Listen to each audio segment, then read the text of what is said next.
You've reached the Do Your Best Until podcast. I'm your host, Michael Vaughn Williams.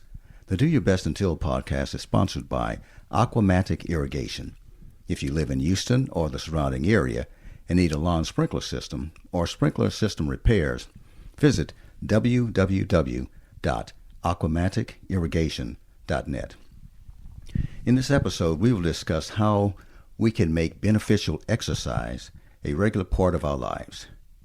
Even if we have tried, succeeded, and possibly failed in the past, we can start over by doing our best until we can do better.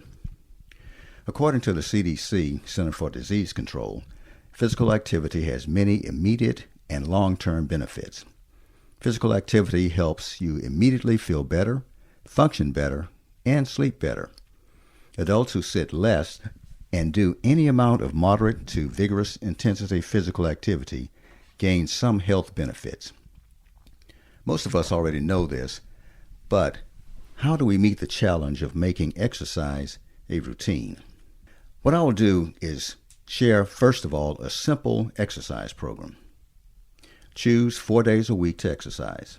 Exercise Monday and Tuesday. Take Wednesday off. Exercise Thursday and Friday. Take the weekends off. I like this because you work 2 days, take a little time off, and it gives you a little break. What this also does is it gives you a break mentally. So it allows you to have something to look forward to. So you do a little bit of work and then you have that time to be up. Choose some comfortable clothes, shoes, and a pair of gloves. Choose a location to exercise. If you're walking, choose a school track or a walking path in your neighborhood. Check with your family physician for an exercise program to get you started, or go online, do a Google search to find an exercise program. Look for a program that covers stretching, aerobic, for example, walking, and strength training. Choose 4 to 5 exercises for your chest and 4 to 5 exercises for your back, and work 3 sets of each exercise with a minimum of 6 reps per set. Choose 4 to 5 exercises for your arms and 4 to 5 exercises for your legs, and work 3 sets for each exercise, again with a minimum of 6 reps per set. You can also go to a fitness center to get started. Most gyms will have trainers who can help develop a program to get you started. The key is start. Let's go to work. Avoid those excuses that keep you from starting. Get out of bed and then start your positive self-talk. I can do it. 1 step at a time. Way to go. Thank you, Father. Get dressed to exercise and continue that positive self-talk. Looking good. Then drink some water. Stretch 15 to 20 minutes. Continue that positive self-talk. We're doing this. Then exercise 30 to 40 minutes. If you're using weights, alternate the days you're working the body groups. For example, chest and back, do those Monday and Thursday. Arms and legs, Thursday and Friday. Then rest no more than a minute between your reps. When you finish, say, thank you.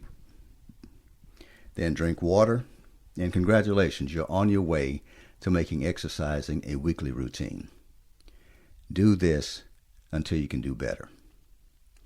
So this part of the episode I talked about a simple exercise program.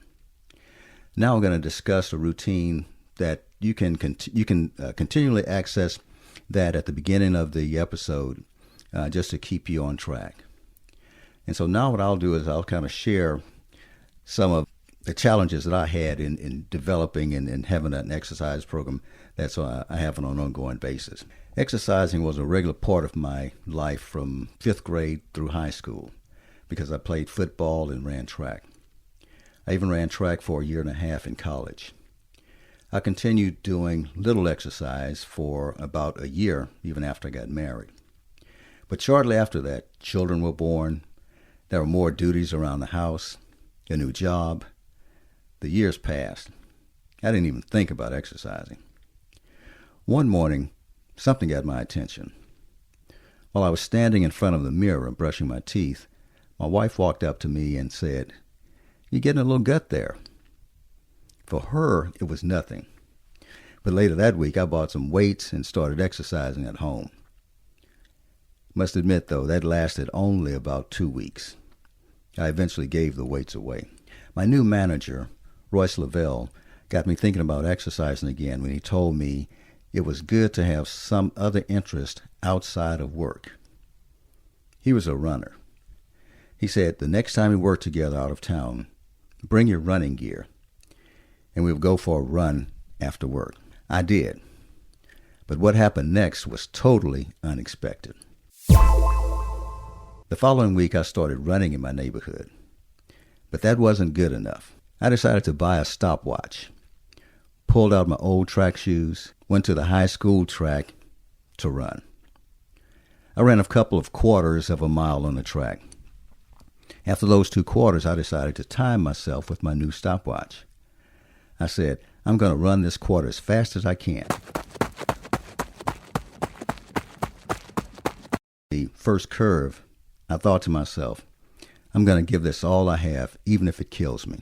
I pushed off with my left foot to start accelerating in the back straight. Almost immediately, I felt something was wrong. I looked down at my foot, and it was flapping back and forth. As I slowed down, I fell on the track because I had no support on my left foot. The next morning, I was in surgery. I'd ruptured my Achilles tendon. So much for my exercise program. I was on crutches for 6 weeks. My desire for running was done. I knew I needed to exercise, but I couldn't see how to work it into my schedule. One of my coworkers said something that allowed me to see it was possible. He said, "Why don't you work out at lunchtime? And I'll go with you." That's how I got started. That taught me the importance of being flexible and open to input from others who are doing what you want to do. I must admit, when I first started exercising again, I felt a bit intimidated. I could barely lift any of the weights, and I didn't know how to use most of the equipment. It was extremely helpful having my coworker help me get started. Months passed as I consistently worked out 5 days a week. I could tell I was making some progress because I had to tighten my belt, and I was able to lift a little bit more weight. One evening before going home, I decided to stop at a department store to get a few dress shirts. It had been a while since I had done any shopping for myself. I must admit I didn't like shopping that much. I knew my size, so I picked out a few shirts and I started to check out. The sales clerk suggested that I try them on. I tried them on and none of them fit. I complained to the sales clerk that something must be wrong because none of these shirts fit, and I know this is my regular size. He asked me if I had gained any weight. I said, I don't think so. He then asked me if I was doing anything differently. I told him I started lifting weights. He said, "That's it. You've gotten bigger because you're exercising." I was surprised because I didn't notice anything different. That taught me something. Others may see your progress before you do. I've been pretty consistent with an exercise program for the past 30 plus years. There were a few times I stopped, but each time I got back on track. Maintaining a routine exercise program has taught me something extremely beneficial that's applicable to enjoying a successful life, whether it's with my family, in business, or socially. I quickly learned not to compare myself to anyone else because I realized I only benefit from the exercise I did and not what anyone else did. I must admit that anything worth having is worth fighting for. And the same thing is true of exercising. There will always be something competing for your time. that time that you allocate for exercising. And you must fight to honor your commitment to your health. There were times when I had to completely change when I worked out because of numerous things that happened. My gym closed. I had to work during lunchtime. The gym hours of operation changed. I had business meetings, more travel for business. My wife needed me, my children needed me, my mother needed me, my grandchildren needed me, on and on. The point is, you and I will have to fight to maintain a routine exercise program. But we all know it's worth it. If you start and stop, start again. Decide to be successful. You have to be deliberate about that. And be honest with yourself. Start where you are and build from there. Be mindful of the temptation to compare your present-day self to yourself of the past. For example, I remember when I used to warm up with this weight. Now I can barely lift it. Or, I remember when I could walk for miles without getting tired. Now I can barely walk one time around the track. When these type of thoughts creep into your consciousness, acknowledge them, but dismiss them. Continue working in the present and celebrate even the small wins. Do your best until you can do better.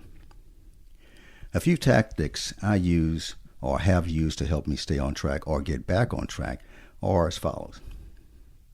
If I'm working out first thing in the morning, I deliberately give thanks for getting up and getting out of the bed, for brushing my teeth, for putting my exercise clothes on, and for starting to exercise. All throughout my workout, I am thankful for completing each repetition, each set, and for completing the workout. I call these mind games.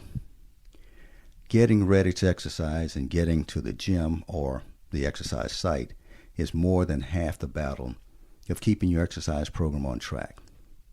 Just like exercising, developing and enjoying a good life is about learning who you are and appreciating your strengths and weaknesses at that time in order to build on them. Start the process. Be willing to make changes as needed and fight to stay on track. If you stop, start again. And do your best until you can do better. Enjoy your successes.